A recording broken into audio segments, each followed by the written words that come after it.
처음 단기 선교를 가서 제일 은혜를 받은 것은 그 권용준 성사님 네 분이셨어요. 아까 이제 보고에도 나왔지만 강력계 형사하셨어요. 그런데 교회를 안 다니시는 분이 하나님이 강권적으로 교회로 꽂아 놓으시고 선교지도 동남아도 아닌 이 아프간, 하루에도 두세 번 폭탄 소리가 들리는 그런 곳에 14년, 지금은 인도네시아 선교를 하고 계십니다. 난민들의 삶은 비참함 그 자체였습니다. 그들이 탈레반 정권을 피해서 인도네시아에 온 거예요. 우리나라도 많은 외국인들이 오지 않습니까? 그래서 뭐 불법일지라도 일을 해서 먹고 살고 또 돈을 보내기도 해요. 그런데 그분들은 일을 할 수가 없었습니다. 왜냐하면 자국민 보호라는 측면에서 일을 금지되어 있었고, 또 인도네시아의 무슬림파와 다르다는 이유로 무시와 멸시를 당했습니다. 그분들은 잠시 거쳐가는 곳이었어요, 인도네시아가. 그러면 그들이 원하는 미국이나 캐나다, 호주 등에 한두 달, 1, 2년 기다리다 가면 얼마나 좋겠습니까? 전에는 그게 됐대요. 근데 지금은 8년, 10년이 지나도 제대로 못 가는. 어떻겠습니까? 다른 나라에 왔는데 그 나라에서 아무것도 못하고 그저 모아놓은 돈만 없애버리면서 막연하게, 막막하게 기다리고 있는 그분들이요. 그분들을 돌보는 역할을 권성사님 네 분이 하신 거예요. 왜냐, 아시아 사람이 자기네 말을 하니까 얼마나 신기했겠습니까? 그리고 태권도와 한글을 가르치고 영어를 가르치면서 복음을 증거하는 특별한 부르심의 사역이었습니다. 하나님의 특별한 부르심은 그 원조가 사도 바울이었습니다. 바울은 밀레도라는 지역에서 에베소에서 3년 목회한 장로들을 청하여서 마지막 고별 설교를 본문에 하고 있습니다. 지난 3년 동안의 에베소의 사역을 회고하면서 너희들이 나를 따르라 라고 가르치고 있습니다. 22절에서는 바울이 자신의 앞날을 이야기합니다. 보라, 이제 나는 성령에 매여 예루살렘으로 가는데 거기서 무슨 일을 당할는지 알지 못한다. 바울이 무슨 일을 당할지 알지 못했을까요? 아닙니다. 이미 알고 있었어요. 지금까지 선교를 하면서 갖은 고초와 고난을 당했습니다. 그러니까 앞으로 그 일을 당할 것을 짐작할 수 있었어요, 최소한. 하지만 바울은 예루살렘으로 간다는 겁니다. 고초와 고통을 감수하면서까지 말입니다. 어떻게 그럴 수 있었을까요? 본문에 나는 성령에 매여서 성령이 시키는 대로 간다라는 것이죠. 23절에는 구체적인 정황이 나타납니다. 오직 성령이 각성에서 내게 증언하여 결박과 환난이 나를 기다린다. 여기서 결박이라는 헬라어는 띠나 끈을 뜻합니다. 쇠사슬이나 끈으로 속박당한다는, 결국에는 감옥에 투옥된다는 의미가 담겨져 있습니다. 환난은 고충과 또한 곤고함이라는 뜻으로 예수 그리스도가 십자가에 겪었던 고난, 그리고 뒤이어서 제자들이 경험한 고난을 가리킵니다. 즉 결박과 환난은 바울이 예루살렘으로 들어가면 감옥에 갇힐 것이고 그로 인한 극심한 고난을 가리키고 있는 것입니다. 그럼에도 바울은 예루살렘으로 가고자 하는 것이에요. 어떤 이런 마음을 가질 수 있었을까요? 그 이유가 23절에 나타나는데 23절에 22절에서 나타난 똑같은 단어와 이유가 보여집니다. 혹시 볼 수 있을까요? 어떤 단어가 있습니다. 성령이 메어져서 바울이 예루살렘으로 가는 것처럼 오직 성령이 나에게 명령하신다는 것입니다. 나를 이끌어 주신다는 거예요. 사도 바울은 인생의 운전대를 성령 하나님 앞에 맡긴 것입니다. 여러분, 테슬라라는 그러한 차량을 아십니까? 자동적으로 운전하는 대표적인 차량이죠. 저는 테슬라를 타보지 못했습니다. 근데 우연히 테슬라가 지나가는 걸 봤어요. 그런데 그 안에 진짜 운전대를 잡지 않고 있는 거예요. 그저 자가 운전으로 맡긴 거예요. 어떻게 그럴 수 있을까? 저는 그러지 못할 것 같은데요. 그 차량의 운전을 신뢰하는 것이죠. 내가 아닌.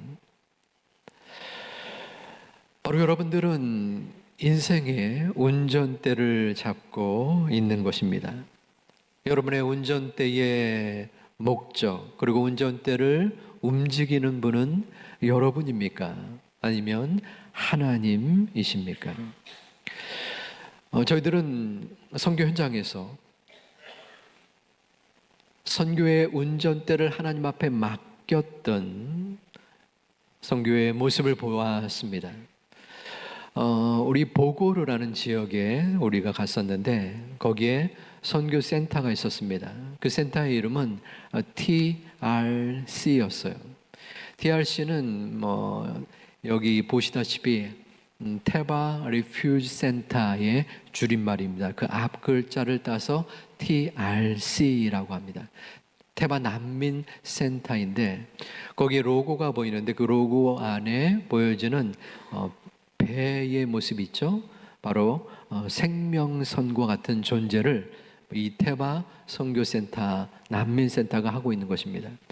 그런데 이 테바라는 히브리어는 성경 오직 두 군데에서 나타나는데 노아의 방주와 아기 모세가 담겨져 있던 갈대 상자입니다. 이것을 테바라고 하는 것이에요. 이 노아의 방주와 갈대 상자에 공통점이 있습니다. 그것은 운전대가 없는 것입니다. 그리고 방향타가 없어요. 또한 동력이 없습니다. 운전대가 없고 방향타가 없고 동력이 없으면 그 배가 어디로 갈 수 있습니까?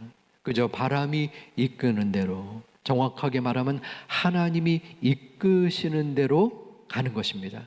운전대를 잡는 분이 하나님이라는 거죠.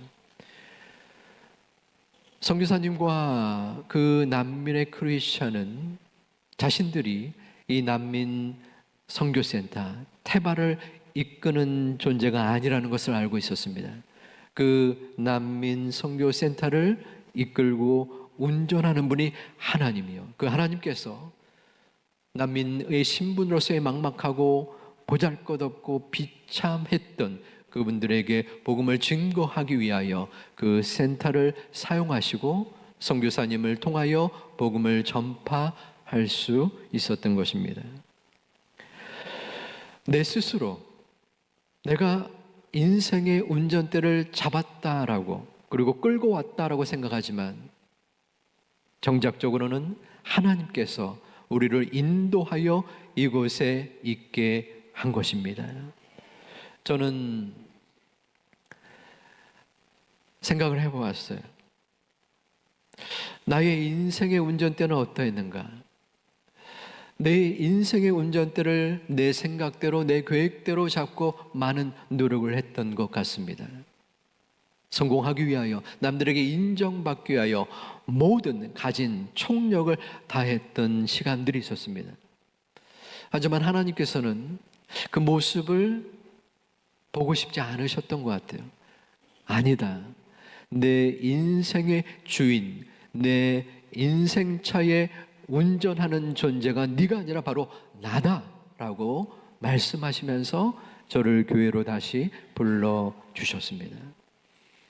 여러분의 인생의 운전대는 누가 잡고 있으십니까? 사도 바울은 그 모든 운전대를 하나님 앞에 맡긴 것이에요. 성령이 나를 주장하시고 이끌어 주시기 때문에 내가 예루살렘에 갑니다. 비록 결박과 환난이 나를 기다리고 있을지라도 하나님께서 운전하셔서 하나님께서 이끄시면 그것을 제가 진정과 감사함으로 받겠습니다라는 고백이 있었던 겁니다. 여러분의 삶 속에서 내가 운전대를 잡고 있지만 그 운전대를 진짜 잡고 계신 분이 여호와 하나님이요, 그 하나님께 그 인생의 운전대를 맡길 수 있는 여러분 되시기를 주님의 이름으로 축원합니다. 인생의 운전대를 하나님께 맡기고 모든 환난을 각오했던 바울은 24절에서 위대한 신앙의 고백을 합니다. 우리 함께 봉독하겠습니다. 내가 달려갈 길과 주 예수께 받은 사명 곧 하나님의 은혜의 복음을 증언하는 일을 마치려 하면은 나의 생명조차 조금 더 귀한 것으로 여기지 아니하노라. 아멘. 복음 증거의 사명을 감당할 때 나의 생명을 조금 더 귀한 것으로 여기지 않겠습니다. 너무나 참 믿음의 모습을 바울은 보여주고 있습니다. 하지만 교회를 어느 정도 다닌 분들은 아실 겁니다. 이 사도 바울이 지난날 행했던 그 악행을 말이죠. 바울은 그 누구보다도 예수 그리스도를 믿는 이들을 핍박하고 그들을 감옥에 가두고 죽이려 했습니다. 그러한 사울에게 예수님이 찾아오셨어요. 사울아, 나는 네가 핍박하는 예수다. 네가 어찌하여 나의 일꾼들을 괴롭히며 그들을 어렵게 만드느냐 라고 하면서 호통치며 벌을 내리실 듯한데 그러지 않으셨습니다. 도리어 사울을 찾아가 은혜를 주시고 구원의 선물을 주셨습니다. 너무나 죄를 많이 저질러서 참혹한 잘못 때문에 징벌을 받아 마땅했던 자신을 순전히 은혜로 택하셔서 구원으로 이끄셨던 그 예수 그리스도 때문에 바울은 핍박자에서 사명자가 될 수 있었습니다. 그러기에 그 환난과 고통이 나를 기다리고 있다 할지라도 조금도 생명을 귀한 것으로 여기지 않겠다는 고백을 할 수 있었던 것입니다. 자, 여기까지가 바로 지금까지 수백 번 성경에서 읽었고 수십 번 최소한 말씀으로 증거했던 사도 바울의 모습이었습니다. 그런데 지난 한 주간의 선교 현장에서 저와 47명의 선교 팀원들은 자신에게 주어진 이 생명의 복음을 받아들임으로 인하여 안전과 목숨을 각오한 분들의 모습을 성경이 아니라 직접 볼 수 있었습니다. 그들은 난민 크리스찬들이었습니다. 보고와 간증에서 나타났듯이 그들의 개종은 무슬림에서 기독교인이 된다는 것은 그 민족 공동체로서의 단절을 의미합니다. 수없이 많은 불이익을 감수하는 행동입니다. 그들의 개종이 고향 땅으로 전해져서 그들의 가족은 목숨의 위협을 받게 되는 상황입니다. 하지만 그들은 수없이 많이 고민하고 갈등한다고 합니다. 선교사님의 말씀에 의하면. 하지만 그 결단을 하나님이 인도하셨고 그 기적의 은혜를 감수하고 또한 받아들이는 모습을 우리는 보게 되었습니다. 그들과 함께 드린 금요 예배 때에 2명의 결신자가 찾아왔습니다. 그 중에 한 명 청년은 어릴 적에 선교사님으로부터 태권도를 배웠던 자였습니다. 그리고서 하나님을 믿지는 않았습니다. 하지만 그 마음속에 하나님이 복음의 씨앗을 뿌리셨던 것이죠. 이번에 우리가 찾아가서 의료 선교, 의료 치료를 한다는 이야기를 듣고 병에 어려움을 가진 채 찾아온 것입니다. 그때 내가 이제 기독교를 믿어야겠다라는 마음의 결단을 가지고 이 금요일날 와서 지금 선교사님을 통하여 신앙의 고백과 기도를 받고 있는 것입니다. 바로 복음의 능력이 그들 가운데 임한 것입니다. 여러분들께서 단기 선교팀을 위하여 그리고 예수 그리스도의 복음이 편만하게 전파되기를 위하여 기도해 주신 덕분인 줄 믿습니다. 대바 난민센터에서 함께 예배드리고 함께 찬양하고 함께 말씀을 그들과 나누었습니다. 선교사님이 한국어로 찬양을 여러 가르쳐 주셨더라고요. 그 중에서 제 마음속에 와닿았던 그리고 강하게 도전되었던 찬양이 있었습니다. 그들의 마음에 한국어를 잘 모르지만 영어가 같이 있기 때문에 분명히 한국어로 찬양하면서 이해할 수 있었습니다. 그 찬양은 주님 뜻대로 살기로 했네, 주님 뜻대로 살기로 했네, 뒤돌아서지 않겠네, 그 찬양이었습니다. 수백 번 들었고 수백 번 찬양했던 그 모습이지만 그들이 불렀기에 복음의 생명을 받아들이고 목숨의 위협을 감수하면서 들었던 그리고 불렀던 찬양이기 때문에 마음에 와닿지 않을 수 없었습니다. 뒤돌아서지 않겠네, 어떠한 유혹과 괴로움과 고통이 다가올지라도 결코 주님을 버리지 않겠습니다 라는 고백의 찬양이었습니다. 그러면서 제 마음속에 주님이 질문을 하시는 것 같았습니다. 원서가, 너는 어떠하냐? 저 난민들은 지금 생명의 복음을 받아들이고 생명을 걸고 찬양하는데 너의 복음의 가치는 얼마나 되느냐? 부끄러웠습니다. 제가 그 질문 앞에 네, 주님, 제가 여기 있습니다. 제가 복음을 받아들이고 그 복음 앞에 내 생명을 다하여 주님을 모시고 주님을 구주로 섬기는 제가 바로 여기 있습니다 라고 자신 있게 기도해야 되는데 부끄러웠습니다. 여러분에게 동일한 질문을 던집니다. 여러분에게 복음은 무엇입니까? 복음의 가치와 의미는 얼마만큼 이루어지십니까? 우리들은 부모들이 있습니다. 여러분들의 자녀들이 있겠죠. 여러분의 자녀들에게 귀하고 좋은 선물을 주었습니다. 그런데 한 자녀는 그 선물이 너무나 기뻐서 그 주신 부모의 마음과 생각대로 따르려고 노력하고 감사하고 그 삶을 살아가는 자녀가 있습니다. 그런데 또 다른 자녀는 그 선물이 너무나 귀중하고 소중한 선물임에도 불구하고 마음을 다해서 준비해서 준 선물임에도 불구하고 저 구석통에 처박아 놓고 아무런 감사의 마음도 없이 그저 자기 잘난 대로 살아간다면 그 부모의 심정은 어떠하겠습니까? 물론 하나님은 그러한 분은 아니시지만 만일에 하나님께서 저와 여러분과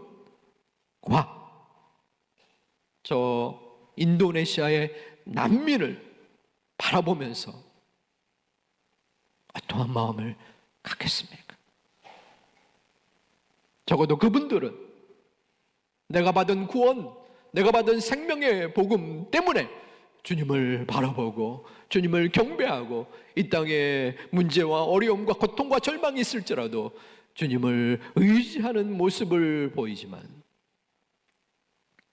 주님께서 우리의 마음에 복음의 가치의 정도를 바라보며 어떠한 생각이 드시겠습니까? 저는 하나님 앞에 기도하고 또한 간구하였습니다. 아버지 하나님, 내가 평생에 가장 복된 일은 예수 그리스도를 만난 일이요, 내 평생에 가장 잘한 일은 주님을 구주로 섬긴 것임을 믿게 하여 주시옵소서. 더 마음속에 오직 주님만을 바라보면서 그 주님 때문에 감사하고 그 주님 때문에 내 삶을 버티고 견디고 나아갈 수 있는 믿음의 사람이 되게 하여 주시옵소서. 그 믿음의 기도가 저와 여러분의 기도가 되기를 주님의 이름으로 축원합니다. 태박 구원의 방주입니다. 우리의 인생의 운전대를 아직도 잡고 계십니까? 물론 잡아야죠. 어떻게 해서든 곁길로 나가지 않기 위하여, 어떻게 해서든 잘못된 길로 가지 않게 하여 우리는 꽉 그 운전대를 지금도 붙잡고 있습니다. 하지만 조금씩 운전대를 놓아야 합니다. 100%는 아니라도, 아버지 하나님, 지금까지는 내가 100% 내 운전대를 잡았지만 조금씩 1%, 2%라도, 아니 더 이상 그 주님 앞에 그 운전대를 맡길 수 있는 믿음의 사람이 되게 하여 주시옵소서. 그리하여 주님 앞에 내 마음과 정성을 드리고 그 복음 앞에 굳건히 나아갈 수 있는 하나님의 자녀, 하나님의 귀한 일꾼들 되시기를 주님의 이름으로 축원드립니다.